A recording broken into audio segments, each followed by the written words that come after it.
Bharat operation Sindoor పేరుతో ఉగ్రవాద స్థావరాలపై దాడి చేయడంతో దాయాది పాకిస్తాన్ వెన్నులో వణుకు పుట్టింది. అయితే తమ ప్రజల్ని సంతృప్తి పరిచేందుకు పాక్ ఇప్పుడు యుద్ధానికి సిద్ధమవుతున్నట్లు, అందుకు తగ్గట్లుగానే ఏర్పాటు చేసుకుంటుందన్న సమాచారం అందుతోంది.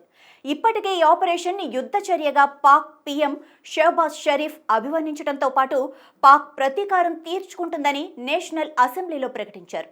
దానికి సంబంధించి పాక్ ఆర్మీకి ఆదేశాలిచ్చాడు.